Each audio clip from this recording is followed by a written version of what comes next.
3인 3색의 정치 토론. 삼색 정치 토크. 삼색 정치 토크 시작하겠습니다.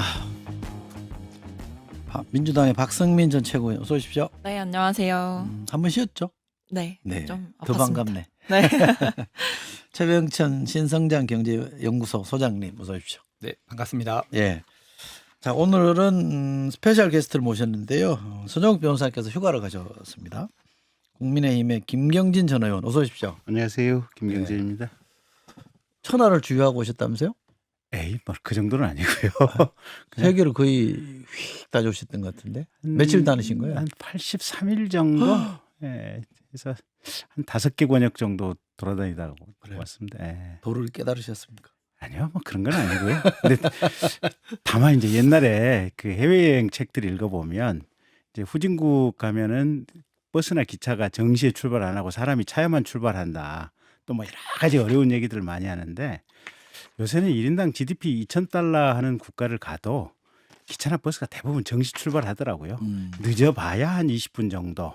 그다음에 그런 국가들도 외국인이 들어갈 정도의 도시들이라면 아무리 못해도 3G는 터져요. 그럼 3G가 터진다고 하는 것은 우리가 카톡에 연결이 된다는 거 아니에요. 그러면 대한민국하고 상시 연결된 상태에 있기 때문에 그렇게 위험할 일도 없고 그렇게 머리 아플 일도 없고 이제 외국어 통역이 좀 문제인데 최근에 그 생성형 인공지능 때문에 이 번역기하고 차원이 달라서 그냥 뭐든지 사진 찍어서 이 생성형 인공지능한테 보내면 어떤 언어든지 다 번역을 해주기 때문에 이게 언어 장벽도 다 깨진 상태여서 이제는 옛날처럼 해외 다니는 게 무슨 특별한 무슨 교훈을 준다거나 아주 특별한 느낌이 있다거나 그런 건 아닌 것 같더라고요. 그래도 80일을 다니신다는 거는 쉽지 않죠. 혼자 배낭 메고.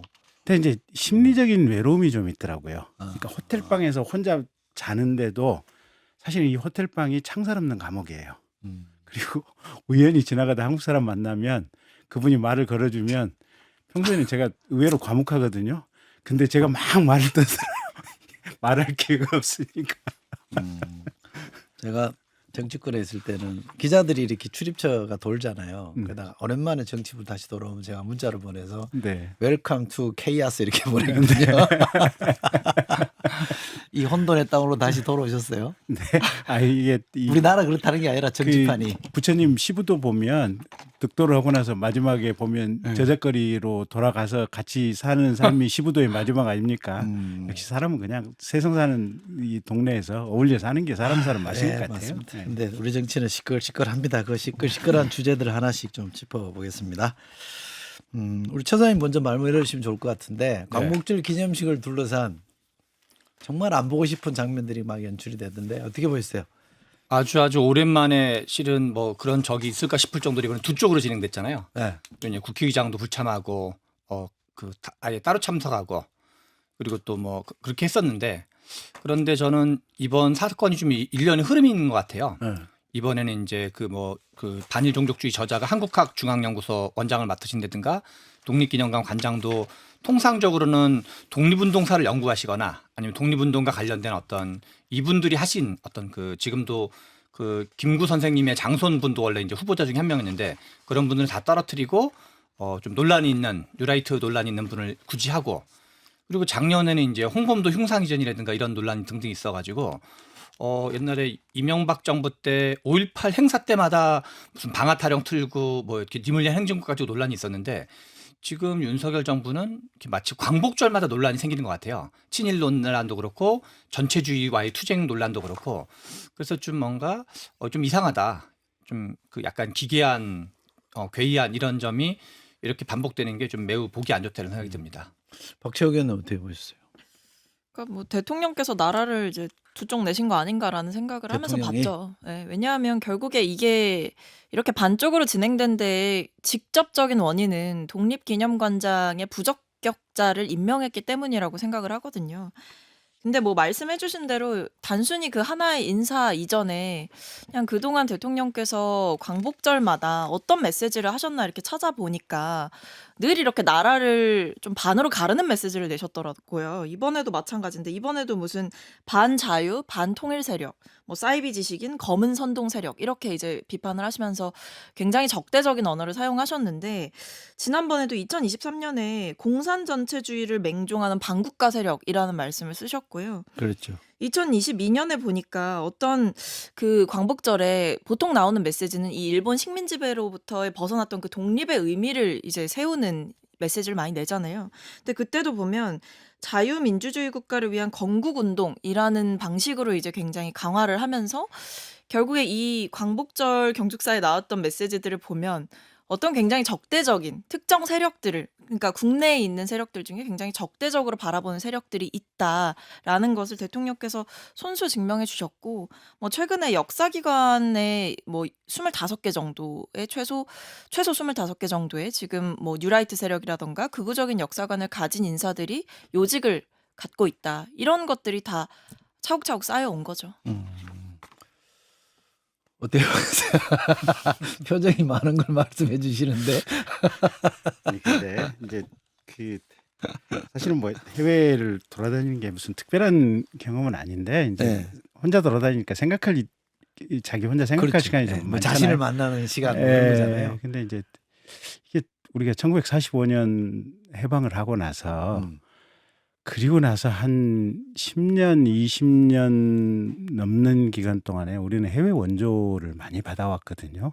특히 해방 초기에는 미국의 원조가 절대적이었잖아요. 그렇죠. 보면 심지어 우리가 필리핀 원조도 받았어요. 여기 뭐 효창구장이라든지 뭐 이런 데는 뭐 필리핀 원조로 지어졌을 테니까. 근데 지금 2024년인데 79년의 세월이 흘렀고 지금 대한민국은 사실은 뭐 K로 시작하는 뭐 K-팝, K-컬처, 뭐 K-푸드, K-방산 이래가지고 전 세계를 지금 휩쓸고 있는 거 아니에요.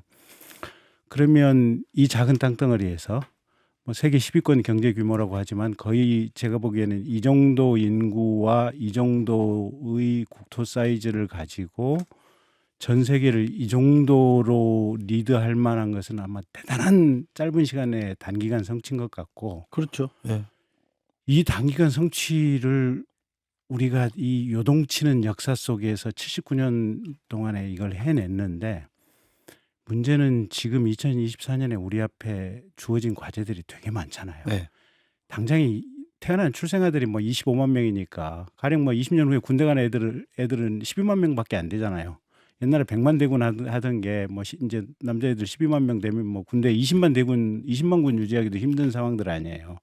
그러니까 국가가 사실은 여러 가지 차원에서 근본적인 변화와 개혁을 하고 그래야만 대한민국이 제2의 도약을 할 수 있는 딱 그 시점에 있는데 문제는 대한민국이 두 개로 쪼개져 가지고 아무것도 안 돼요. 아무것도 안 돼요. 이게 뜻이 하나로 모아져도 사실은 뭐 가령 의료개혁만 해도 민주당에서 문재인 대통령 그렇게 하려고 했던 거 아니에요. 윤석열 대통령도 비슷하잖아요. 아무것도 안 되잖아요. 의료개혁 기득권에 막혀가지고. 그러니까 눈앞에 문제들이 있고 이 문제들을 해결해 가면서 대한민국이 제2의 도약으로 가야 될 이 시점에 대한민국이 계속해서 내부적인 이념 논쟁 여러 가지 투쟁으로 인해서 꽉 막혀있는 이 상황들 여기에 대해서는 우리 사회 전체가 좀 반성을 해야 될 것 같고요. 옛날에 저는 이제 기억하는 게 노무현 대통령도 그걸 해결하지는 못했지만 노무현 대통령이 계속해서 얘기했던 단어 중에 하나가 사회 전체 갈등 관리라고 하는 단어들을 얘기를 많이 했거든요. 이 갈등을 좀 우리가 어떻게 좀 관리하고 화합하고 시너지를 어떻게 내서 대한민국을 어떻게 변화시킬 것이냐 여기에 좀 우리 사회 전체가 좀 관심을 가져야 될 것 같고 특히 중도층이나 대한민국을 좀 이끌어가는 어른들, 언론들 이분들이 좀 그 선두에 좀 서야 되지 않나 싶어요. 알겠습니다. 자, 총론으로 말씀 주신 걸로 이해하고 그러면 조금 더 제가 구체적으로 질문을 드려서 이번에 광복절 이 뭐라 그래야 사태라 그래야 될지 하여간 요 상황은 어쨌든 뭐 여러 사람들이 다 관련돼 있긴 합니다만 대통령의 책임의 몫이 있을 거 아니에요. 그 부분 어떻게 보세요? 왜 굳이 이렇게까지 해야 될까요? 글쎄 근데 이제 대통령 말씀은 나는 건국절을 추진한 바 없다. 그럴 생각도 없다. 음. 민생 현안 때문에 이 바쁜 와중에 무슨 이념 논쟁이냐. 이렇게 말씀하시고 여러 가지 이제 뭐 가령 보훈처 장관도 보냈고 비서실장도 보내서 여러 가지 그 유사한 맥락의 설명을 이종찬 광복회장한테 했다는 거 아니에요. 이종찬 광복회장도 대통령으로부터 직접 그런 문자 메시지도 받았다라고 지금 인정을 하고 계시잖아요. 근데 이제 그럼에도 불구하고 이게 갈등 해결이 안 되는 거 아니에요. 그러니까 아까 박성민 최고가 얘기했던 사실은 작년 재작년에 홍범도 흉상 육사 규정에서 이제 옮기는 부분 논란과 관련해서도 한 번에 홍역을 치렀잖아요, 보면. 그러면 사실은 어떤 정치 권력이든지 간에 이 이념 논쟁의 틀에 빠져들어가는 것은 사실은 정권의 정책 추진 동력이 많이 빠지는 거거든요. 이건 무조건 블랙홀이에요, 보면. 그러면 그 부분을 좀 세심하게 대통령께서 좀 관리를 하셨어야 되는 것 같은데 본인의 의도와는 상관없이 조금 부족하지 않았나 싶고 어쨌든 사실은 이제 그 광복 지금 독립기념관장과 관련해 가지고는 조선일보 보도를 보면 그 이제 조선일보 보도가 얼마나 큰 정확한지는 저도 검증을 못했지만 그 관장 추천 심사위원회에 사실은 이종찬 광복회장 본인이 추천한 인사들도 그 위원으로 많이 들어가셨다는 거 아니에요, 보면. 그리고 본인도 그와 관련해서 여러 가지 의견을 피력을 했었고 그 안에서 결정된 내용을 가지고 인사를 했었다는 거 아니에요, 보면. 그러면 이종찬 광복회장께서도 좀 여러 가지 좀 생각할 대목이 좀 있지 않나 싶어요, 보면. 요즘 용산하고 좀 소통하세요? 별로 안 합니다. 안 합니까? 네. 한때 오래 나가 계셔가지고 어떻게 보세요? 너무 점잖게 얘기하시니까 같이 점잖아지려고. 아, 좀 점잖으셔야 돼요. 아니, 방송부터 이렇게 싸움 붙이면 굉장히 안 돼. 오랜만에 뵀는데 많이 차분해지셨네요. 저희 싸움 안 붙입니다. 저는 그 이제 우리 이종찬 광복회장님이 이제 세게 제기하셔서 기사를 좀 찾아봤는데 지금 이제 우리 이명박 정부 때는 건국절을 추진했죠. 근데 이제 현재 그 김영석 독립기념관 관장이라든가 그다음에 이제 정부 쪽이나 뭐 대통령실에서 그분들의 해명에 의하면 우리는 건국절을 추진할 의사가 없다. 그거는 그래서 이제 그거는 그거대로 일단 뭐랄까 이제 상대방을 의심하고 공격하는 거는 이제 좀 약간 과할 수는 있는 것 같아요. 그 자체로만 보면. 왜냐하면 추진 의사가 밝혀지거나 어떤 뭐 문서라든가 정황이 있을 때 하는 거는 맞는데 당신들 그럴 의도가 있는 거 아니냐라고 하는 거는 이제 아직까지는 좀 규명되지 않은 것 같아요. 근데 다만 이 여러 가지 좀 정황이 이 자체로만 보기에는 뭐 그렇게 볼 수도 있는 여지가 있지만 좀 여러 정황이 맞물려 있는 것 같아요. 앞에서 뭐 우리 저기 김낙년 교수가 반일 종족주의 같은 저자인데 원래 한국중앙연구원이라는 것도 약간 좀 어떤 한국적인 거를 이제 연구하는 이런 의미를 담고 있는 건데 그런 거라든가 앞에서 이제 얘기도 했지만 이번에 그 기념사 얘기도 되게 좀 일방적이에요. 어떤 그 광복절 때 하셨던 것도 보면 자유민주주의 얘기를 되게 많이 하시거든요.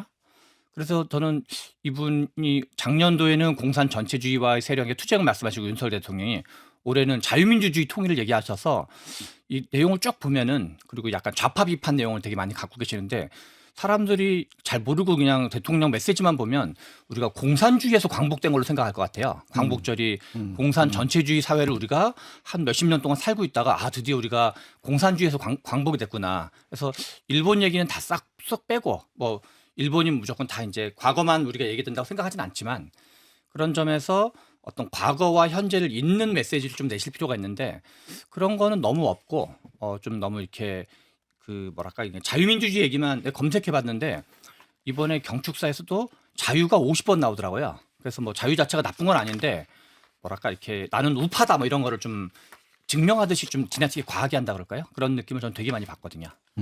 그러니까 저는 그냥 일단 그 김영석 관장 논란 관련해서 어쨌든 광복절 그 행사에 다들 이제 참석하지 않겠다라고 반쪽으로 쪼개졌잖아요. 그러니까 광복회장한테 뭐 아무리 어디 대통령실 수석을 보내고 뭐 비서실장을 보내고 한다고 해도 결국 이분이 요구했던 거는 명확했던 거거든요. 임명을 철회해라.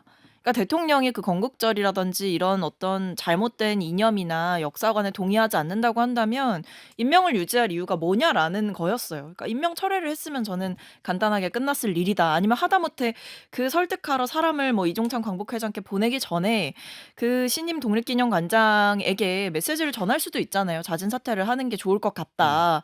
사실 그 정도의 메시지는 임명권자로서 낼 수 있는 거거든요. 근데 그게 아니라 이제 이종찬 광복회장을 뭐 설득하려고 했다 하는데 어떤 구체적인 액션 없이 말로만 설득을 하는 게 무슨 의미가 있었겠냐 싶고 그리고 지금 이런 저도 굉장히 동의했던 게 광복절 경축사 메시지는 결국 핵심이 돼야 되는 건 어떤 일본의 식민 지배에 대한 비판 그리고 또는 일본의 그 과거사를 대하는 태도가 전혀 변하지 않았잖아요. 뭐 사도광산 등재 과정에서도 그랬던 거고요. 그렇다고 한다면 일본과의 관련한 문제에 있어서 메시지를 정확하게 우리나라 대통령이라면 내줘야 되는데 이제 대통령께서 남의 나라 대통령처럼 행동을 하시니까 국민들이 이제 분노를 하는 거고 이번 경축사에서도 일본을 비판하거나 지적하는 대목이 한 문장도 안 나왔다라는 것은 저는 좀 심각하다라고 봅니다. 근데 이게 그러니까 이제 미국도 지금 대선 과정이 지금 심리적 내전 상태라고 표현하는 전문가 얘기를 봤거든요.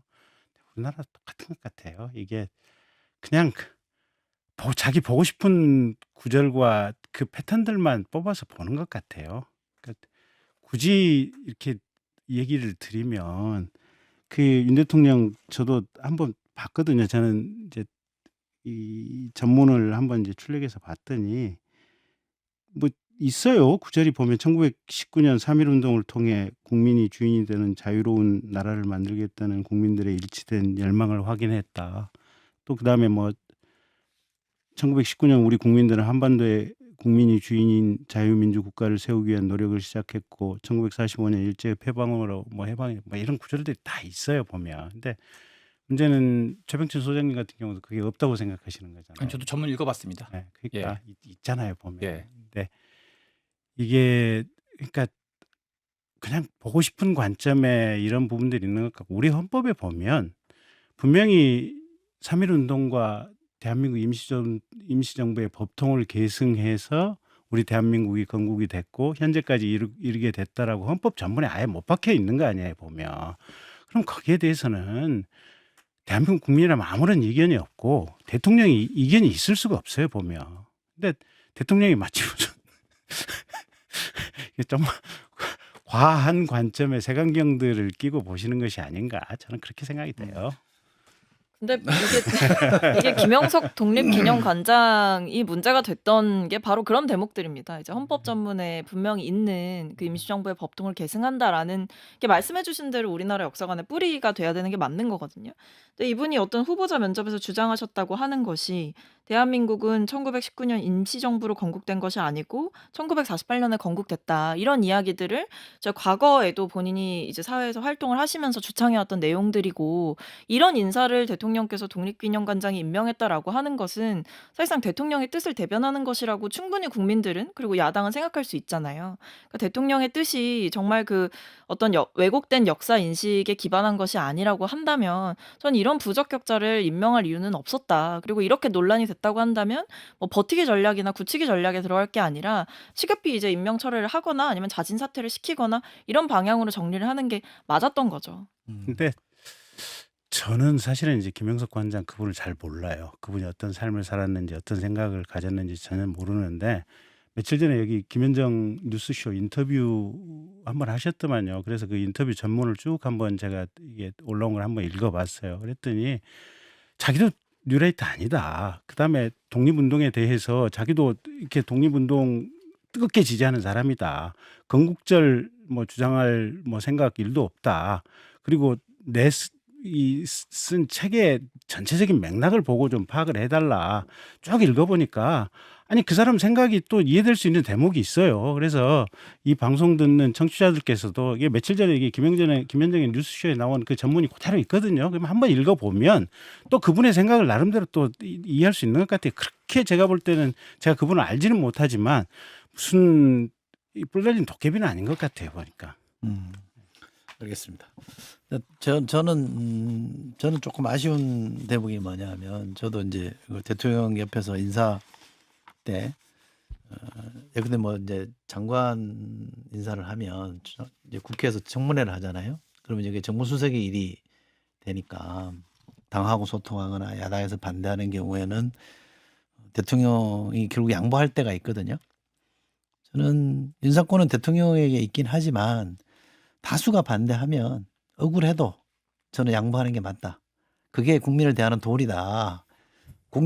비판하는 사람을 보고 정치하는 게 아니지 않냐. 결국 국민 보고 하는 거라면 아니 그 정도 못 해줄 일이 뭐 있냐. 그래서 이 정도로 저는 시끄러워졌다. 그리고 만약에 이종찬 원장이 애초부터 윤석열 대통령과 좀 날이 서 있는 사람이었다면 모르겠으나 굉장히 가깝게 지냈고 친구의 아버님이잖아요.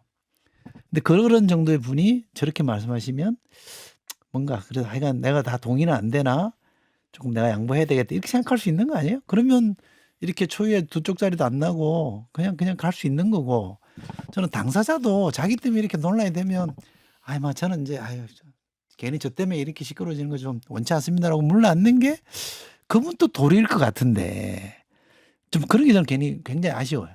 제가 네. 만약에 네. 그러니까 오피셜한 자리에 있어서 윤석열 대통령한테 어떤 건의를 드릴 상황이었다면 이철희 앵커께서 말씀하신 그대로 저도 했을 것 같아요. 예. 근데 제가 방송에 나와서 굳이 윤 대통령을 위해서 변론을 하자면 예.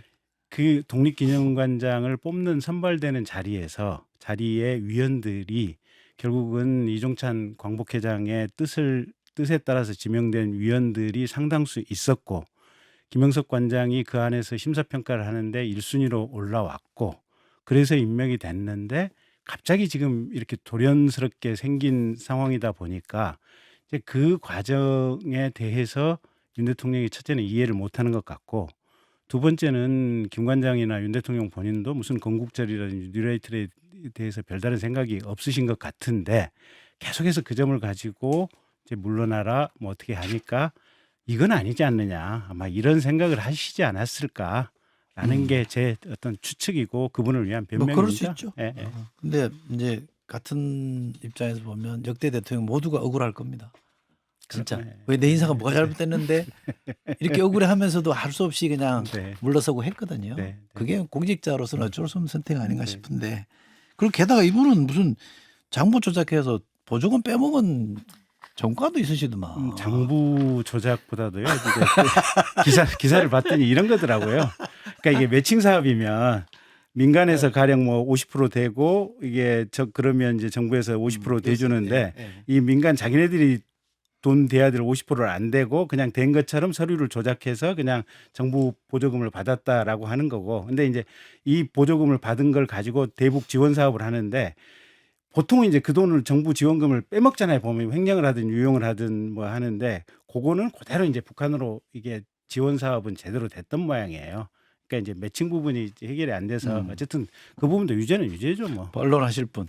그러니까 이게 통일부가 당시에 하던 게 뭐냐면 이 대북 지역 지원 사업자가 그러니까 어떤 북한에 물자 지원을 하겠다라고 하면 들어간 돈이 있잖아요. 그 증빙 자료를 이제 제출을 하면 심사를 거쳐서 그 지출금의 절반 정도를 남북 협력 기금에서 이제 지원해 주는 거죠. 나라 돈으로. 근데 이거 그러니까 국가랑 이제 매칭을 해 가지고 펀드 형식으로 이렇게 돈을 돌려받는 그런 형태였던 것 같은데 사업비를 이제 2배로 부풀리거나 이런 방식으로 해 가지고 그러니까 지출이 절반만 됐는데 마치 100%가 된 것처럼 이제 부풀려서 그 돈을 다 받아간 거죠. 그래서 국가 보조금을 한 5억 정도 이제 해 드셨더라고요. 그러니까 이런 결국에는 이제 본인은 뭐 재판 과정에서 당연히 항변을 하셨겠지만 대법원까지 가서 유죄로 판결이 난 거고, 그러니까 벌금형을 받았던 거고요. 그러니까 이런 얘기가 나오다 보니까 결국에 이 용산이 검증하는 과정에서 좀 부실하게 검증했던 거 아니냐라는 얘기가 나올 수밖에 없고. 그리고 이런 국가 보조금을 부정하게 탔던 것도 문제인데 이분이 더 이제 국민들의 좀 공분을 살 수밖에 없었던 건 안 그래도 이제 어떤 사상의 논란, 역사관의 논란이 있잖아요. 근데 이분이 취임 첫날에 기자들이랑 어떤 질의응답을 하면서 무슨 얘기를 했냐면 친일 임명사전에 잘못 기술돼 억울하게 매도된 분들이 있다라고 얘기를 해서 그러니까 독립기념관장이시잖아요. 독립기념관장이 첫날에 이제 기자들을 만나서 했던 얘기가 이제 친일 임명사전을 다시 들여다보고 억울하게 이제 친일파가 된 분이 없는지 보겠다라고 하는 이 모든 행동들이 이 과거부터 시작해서 정말 이분이 적격자가 맞느냐. 그러니까 대통령께서 왜 이렇게까지 이런 부분에 있어서 고지를 부리시냐 납득하기가 좀 어렵죠. 대법원 판결문의 일부분이 이제 조사 약간 많이 하셨네. 아니 뭐 그냥 검색하다 보니까요. 대법원의 내용의 인용문인데요. 실제로 지급하지도 않은 물품 대금을 완납한 것처럼 통장 인출 내역을 조작했다. 그게 이제 그냥 그래서 이제 실은 앞에서 우리 박성민 그 최고가 말씀하신 것처럼 이제 5억 원 정도를 부정수급했는데 그 방식이 뭐랄까 이제 10,000원어치 산 거라면 한 뭐 2만 원어치, 5만 원어치 산 것처럼 이제 많이 부풀려 가지고 그러니까 아예 이제 장부 자체를 의도적으로 조작을 해가지고 5억 정도를 이제 꿀꺽 하신 거죠. 근데 이제 굳이 열심히 굳이 제가 하셨어요. 그분을 위해서 변론을 드리면 안 하셔도 돼요. 안 하셔도 돼요. 안 하셔도 돼요. 굳이. 제 역할이 있으니까. 일단 이 부분이 검증 과정에서 문제가 됐었고, 아 그래요? 그래서 물어봤다는 거예요. 물어보고 확인을 했는데 내가 이게 통장에 우리가 민간단체에서 내야 될 금액만큼을 안 내고 정부 보조금을 5억 정도 받은 건 사실이다. 그리고 그런 이유 때문에 유죄 판결 자체는 뭐 이견은 없다. 네, 그러면 정부에서 받은 5억 원을 내가 개인적으로 치부를 했냐? 그건 아니고 이 받은 5억 원을 가지고 대북 지원 사업에 그대로 썼다.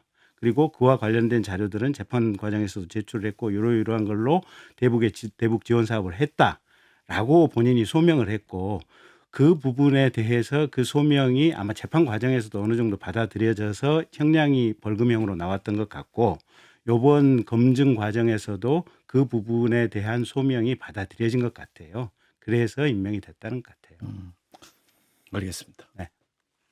저는 사실 제일 열받았던 거는 나비 부인. 네. 진짜 막 짜증 확 나더라고. 진짜 어떻게 진짜 공영방송에서. 시청률 안 내버릴 것 같아요. 자, 이건 이쯤 하고요. 자, 주제를 바꿔서 국회 쪽으로 가볼까요? 우선 이제 요즘 제일 핫한 이슈가 사실은 우리 전현희 의원의 발언, 살인자 발언인데 그 회의 중에 네. 하셨더만요.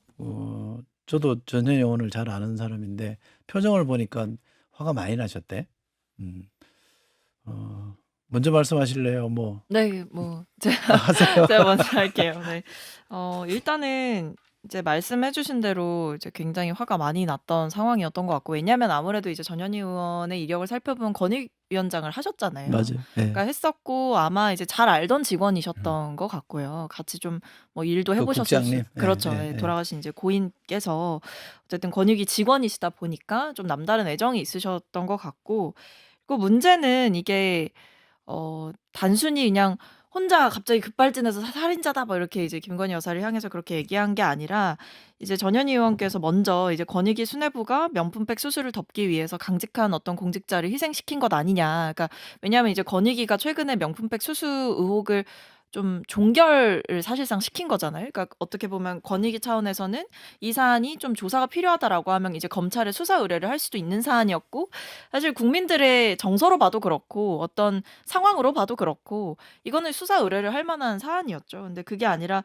청탁금지법 위반 사항 없음으로 이제 권익위가 종결 처리를 했는데 이것 자체가 좀 무리했던 것 아니냐. 왜냐하면 돌아가신 고인께서 살아생전에는 이 사건을 종결 처리하지 말고 그 수사기관에 보내야 된다라는 의견을 피력을 해오셨다라고 하더라고요. 그리고 그 뒤에 이제 권익위가 굉장히 좀 조롱받고 지탄을 받고 나니까 주변에다가 고인께서 저희가 좀 실망을 드리는 것 같아서 송구하다 이런 뜻을 여러 차례 표명을 하셨다고. 그러니까 이런 상황들을 봤을 때 어쨌든 고인의 뜻은 충분히 알 수 있는 거고요. 그러다 보니까 공직자를 희생시켰다 이렇게 좀 권익위원장이셨던 전현희 의원이 이야기를 하셨던 상황인데, 여기서 이제 송석준 의원, 국민의힘 송석준 의원이 그럼 본인은 그분 죽음에 죄가 없냐 이렇게 고함을 치신 거죠. 그러다 보니까 이제 권익위원장이었고 본인이 뭐 어떤 아꼈던 직원이고 그리고 이 사건의 전말을 알고 있는 한 의원으로서는 아마 분노를 참기가 어려웠을 것이다. 그래서 저는 어떤 그 살인자라는 표현 자체의 과격성은 뭐 인정될 수 있을지언정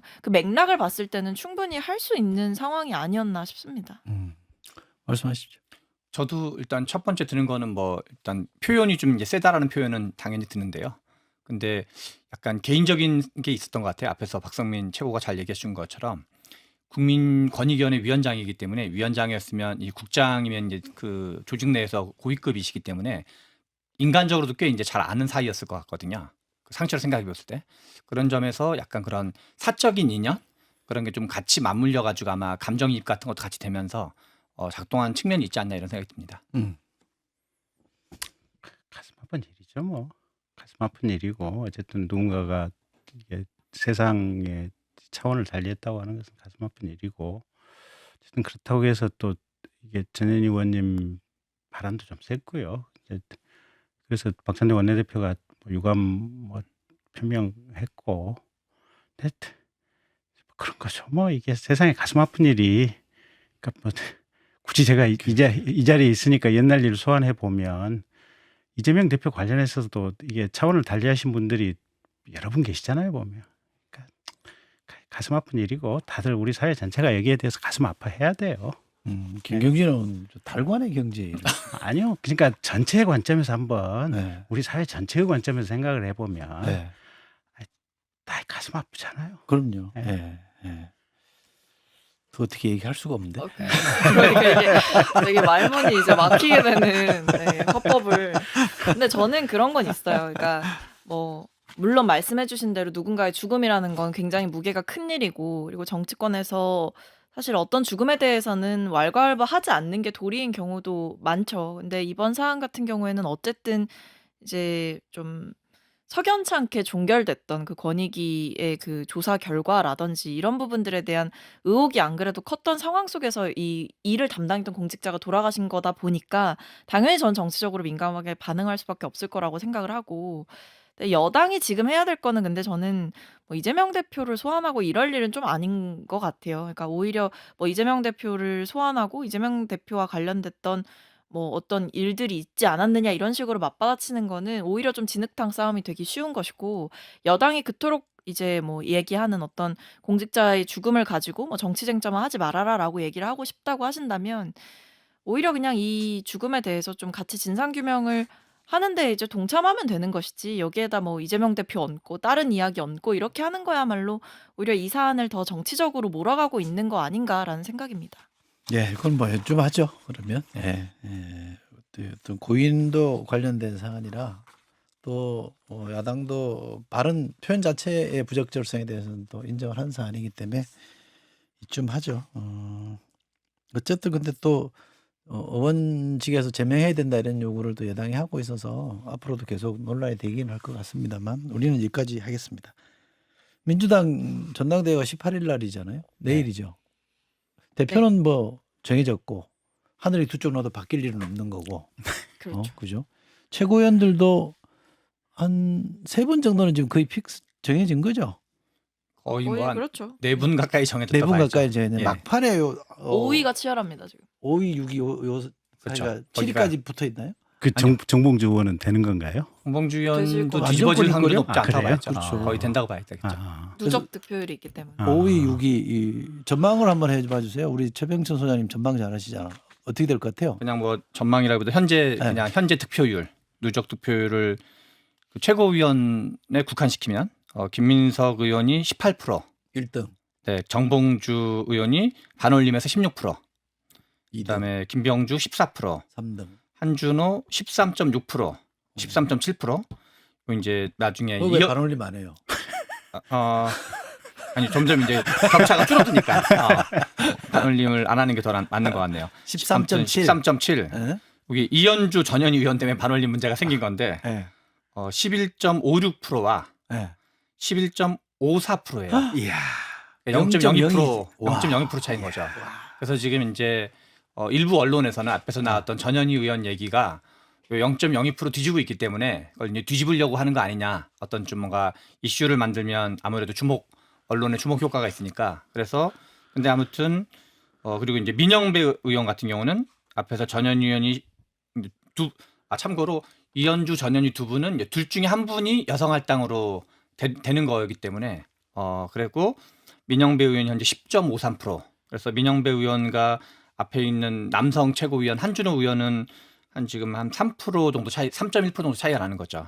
그리고 이제 강선우 의원이 한 5.03%. 그래서 실은 앞에 네 분은 유력할 가능성이 높고 이제 오히려 이현주 의원과 전현희 의원 사이에 이 0.02%에 이제 뒤집어지냐 마냐가 실은 관전 포인트로 봐야 되겠죠. 그럼 경기도가 오늘입니까? 했습니까? 경기도 했죠. 서울이 남았죠. 서울. 네, 내일 서울만. 서울만 남은 네. 거예요? 그럼 전현희 의원은 서울이 지역구 아닌가? 그렇습니다. 이현주 의원은 아니, 뭐 지역구를 경기도고. 떠나서 일단 인지도가 항상 중요한 거니까요. 네. 어떻게 될 것 같아요? 저는 뭐 그 원래 뭐랄까 우리 항상 악플이 무플보다 낫다 이런 표현 있잖아요. 그래서 전현희 의원이 논란의 중심이 좀 됐기 때문에 뒤집어질 가능성이 있지 않을까 이렇게 생각이 듭니다. 막판 뒤집었다. 네. 역전한다. 0.02% 정도는 음. 네. 아마 어떻게 보세요? 이 방송 듣고 나서 이현주 의원님께서 또 다른 뭔가 한 말씀 하실 것 같은데요. 뭔가 좀 그럼 빨리 하셔야 됩니다. 그냥 투표가 내일 있기 때문에 오늘 있을 걸요 아마 투표가 오늘 있는 걸로 알고 있는데 네. 아니 근데 최 소장님한테 뭐 항의해보니 뭐 달라지는 것도 네. 없지. 그러니까 아무튼 뭘 빨리 하셔야지. 아니, 저한테 항의할 문제가 아니라 네. 말씀하신 건 이제 뭐 뭔가 센 메시지를 내서 언론이 이제 많이 회자돼야 된다는 말씀이신 거잖아요 지금. 아니 뭐 그렇게 할 가능성이 있다는 거죠. 어. 뭐. 그 순위에 관련해서 어떻게 보세요? 우리 박승민 최고위원은. 저는 이제 논평하기가 좀 애매한 입장인데 글쎄요. 근데 뭐 거의 지금 표로 보면 뭐 200표 싸움이다 뭐 이런 얘기가 나올 정도 뭐 190표 200표 싸움이다. 왜냐하면 너무 격차가 사실 이게 순위가 계속 공고하게 미세한 차이로 공고하게 유지됐던 게 아니라 계속 엎치락뒤치락을 했어요. 그래서 어떤 경우엔 뭐 전현희 후보가 갑자기 이기기도 하고 이현주 후보가 이기기도 하고 이런 식으로 이제 엎치락뒤치락 됐던 상황이기 때문에 끝까지 이제 사력을 다해서 지금 선거운동을 하고 계신 상황들인 것 같은데 근데 뭐 아무래도 이제 저도 최근에 아마 이슈가 많이 됐던 분이 이제 전현희 후보시다 보니까 이게 전당대회 국면에 조금은 영향이 있지 않을까 싶은데 또 이게 간과할 수 없는 것이 또 표심이라는 거는 이게 단순히 어떤 이슈에 올라타는 경우도 있지만 아주 종합적으로 평가되는 경우도 있는 것 같거든요. 그래서 뭐 좀 지켜봐야겠죠. 말을 입장이 아끼겠습니다. 난처하시군요. 네, 알겠습니다. 네, 그렇습니다. 다른 얘기로 가겠습니다. 요 주제는 좀 미리 듣고 갈까요? 기자들하고 광주 경선 끝나고 했던 얘기들 그러니까 이게 정보 보고 형태로 좀 돌았는데 내용 제가 좀 봤어요. 내가 걱정이 돼가지고 전화를 했어. 아 형 이렇게 세게 얘기했는데 그럼 더 했더니 떨어질 것 같은데. 아니 내가 없는 말 한 것도 아니다. 첫 번째. 예. 두 번째로 5명 안에만 들어가면 되잖아. 세 번째로 이게 아주 의미심장한데 만장일치제야 최고위원회. 두고 봐 정보 내가 역시- 들어가면 어떻게 하는지. 정보 그리고 뉴스였네. 소위 말하는 그 이제 돌아다니는 정보 보고 내용에 보면 굉장히 수위 높은 얘기들이 나오는데 하나만 얘기를 하면 조그마한 비판도 못 참는다. 이재명이라는 사람이.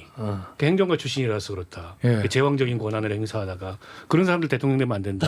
표본이 윤석열이다. 최고위원회 2-3명 자기 사람 넣어가지고 속금놀이 하면 예. 또 3% 차로 진다. 예. 영상은 안 나오고 오디오만 나왔습니다. 죄송합니다. 그리고 제가 불쑥 듣고 가자 그랬더니 우리 PD가 당황해서 좀 늦게 연결했습니다. 그건 제 잘못입니다. 어쨌든 저는 이제 겁이 나서 통화를 못 할 것 같아. 뭐 통화했는데 그 얘기 갖고 어디 가서 바로 요즘은 그냥 다 공개를 하시더라고요. 아니 저거는 통화에서 나온 얘기가 아니고 그 SBS 김태현 아니 그러니까 예. 둘이 통한 얘기를 네. 방송 가서 까버린 네, 거잖아요. 그렇죠.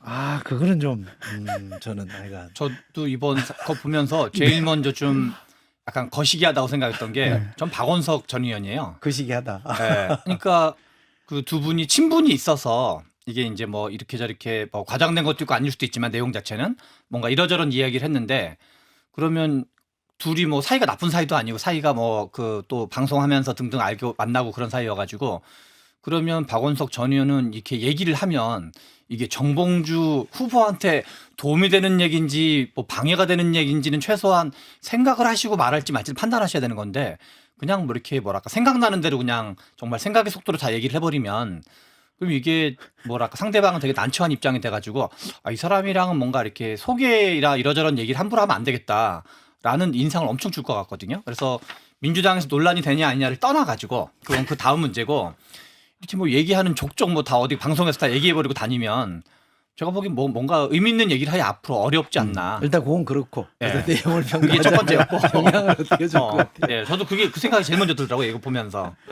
그리고 지금 이 논란이 있은 다음에 이제 소위 말하는 이제 이재명 대표 지지자들 뭐 좀 적극적인 지지자분들이 막 이제 항의를 해가지고 다음에 기자회견을 하셨거든요. 뭐 화요일인가 수요일쯤 그때 기자회견 하셨는데 그래서 내가 기자회견 하겠다 하면서 입장을 밝히겠다 해서 하신 내용이 뭐냐면 이재명 8일을 하는 사람들을 이제 뭔가 한판 붙겠다 그런 걸 이제 뭔가 척결하겠다 이런 기자회견도 되게 세요. 그래서 이게 그래서 오해를 불식시키려고 하는 기자회견인 건지 오히려 아니면 오해를 키우려고 하는 건지 그리고 우리가 언론에서 보기에 따라서는 서로 막 파리하고 있는 판국에 파리하는 사람들을 뭔가 하겠다 그러면 오히려 좀 이제 여러 가지 사람들의 어떤 그 뭐랄까 불평불만이라 그럴까요? 내지는 항의를 오히려 좀 조장한다 그럴까요? 네. 그래서 지금 실은 이제 논란이 더 커지고 있는 거고. 그래서 그리고 이러저런 발언들에 대해서는 이제 본인이 뭔가 좀 이재명 대표 안 된다 말한 적 있냐는 입장을 밝히셨더라고요. 그렇게 얘기한 적이 있는데 그거는 이제 좀 어떤 좀 개선할 부분들 이렇게 하면 안 되고 이렇게 해야지 될 수 있다.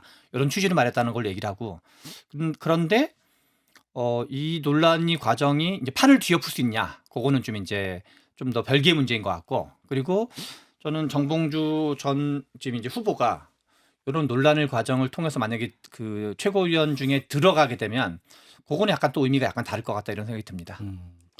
그러니까 이게 뭐 이재명 후보가 대통령이 안 된다라고 얘기했다라는 게 이제 뭐 사랑해서 그랬다 뭐 이런 거예요. 이제 이재명 대표를 사랑해서 이제 뭐 본심은 이재명 대표 후보에 대한 애정이 깔려 있다라고 이제 본인도 다시 이제 좀 진화를 하고 계신 형국인 거고 뭐 이길 거는 저는 그러니까 후보시지만 결국에 최고위원이 되실 것은 자명해요. 그동안 받아오신 표가 너무 높기 때문에 뭐 지금 아무리 비토 정서가 세다고 해도 이거를 뒤집기는 어려워요. 근데 이제 문제는 이분이 뭐 승리를 하신다고 해도 이게 상처뿐인 승리이지 않을까. 왜냐하면 지금 굉장히 당원들 사이에서 좀 심상치 않은 움직임들이 있더라고요. 사실은 후보 사퇴를 하라라는 압박까지 뭐 받았다고 해요. 그래서 지금 보면 뭐 어떤 뭐 명파리를 척결하겠다 이렇게 얘기를 하셨는데 뭐 오히려 최고위원 안에서에도 레드팀 역할을 하시게 될 건지 아니면 뭐 비주류 역할을 자처하시면서 뭔가 하시게 될 건지 아니면 다시 주류에 편입되기 위한 각고의 노력을 기울이실 건지 뭐 그거는 좀 봐야 되겠지만 어쨌든 뭐 박원석 의원의 발언이 이제 그 쏘아 올린 작은 공처럼 이제 엄청난 나비 효과를 불러일으키고 있다. 완전히 정서가 좀 돌아서는 효과는 있었던 것 같습니다. 정봉주 의원 옛날에 그 팬덤이 있었잖아요. 그렇죠. 뭐 그럴 아, 수 미건스라고 네, 낙검수의 원조시죠. 그러기도 하고 예. 미래권력 이래서 미건스라고 해야 되는데 그래요. 다 어디 갔어요? 그분들이 지금 지지하고 있는 거죠. 아직 그래서. 있어요? 그게 있으니까 그나마 지지율이 이렇게 불리한 상황에서도 버티고 있고 나머지였으면 다른 분들 같았으면 쉽진 않았죠. 김경진 의원께 총평을 한번 해봐 주세요. 민주당 전당대. 글쎄 저 정봉주 의원의 발언 저 자체가 그러니까 사실은 갈치자 아니에요. 정봉주 의원도 대표적인 친명이라고 본인이 그 전부터 계속해서 반복을 해오다가 사실은 이제 경선 과정에서 이재명 후보의 언동으로 인해서 이제 마음의 상처가 좀 있으신 것 같고 그래서 사석에서 굉장히 강한 표현 이재명이 돼서는 안 된다라고 하는 강한 표현을 하신 것 같고 근데 그걸 또 수습하는 과정에서 이재명의 강성 팬덤을 비판했다가 최근에 이제 마지막에 보면 그런 발언을 한 건 맞는데 근본적인 동기는 이재명에 대한 애정에서 뭐 비롯된 것이다. 쭉 이렇게 정말 갈치자잖아요 보면. 근데 이 갈치자라고 하는 것이 이번 민주당 경선 과정에서 투표율이 되게 낮잖아요 보면. 당원들도 참여가 굉장히 저조한데 이게 결국은 민주당 당내의 이재명 대표에 대한 고심이 지금 정봉주 후보의 갈치자 행보와 같은 것이 민주당 당원들의 마음이 아닌가 저는 그렇게 보고 있습니다. 알겠습니다. 오늘 저희가 의도한 건 아닙니다만 굉장히 차분하게 삼색 정치 토크가 저 사실 많이 싸우려고 왔거든요. 주제가 싸우지 마세요. 서 변호사 왔으면 이제 핫하게 제가 아주 이번 주 기대하고 주제가 있었는데. 그래서 법했는데 그렇죠. 더군다나 한번 쉬셔가지고 지금 몸이 근질근질 에너지 충전하고 왔으니까. 어쨌든 오늘은 차분하게 삼색 정치 토크 하는 걸로 진행했고요. 마무리하겠습니다. 국민의힘 오늘 스페셜 게스트로 나오셨습니다. 국민의힘 김경진 전 의원, 최병천 신성장 경제연구소장, 박성민 민주당 전 최고위원 세 분과 함께했습니다. 고맙습니다. 감사합니다.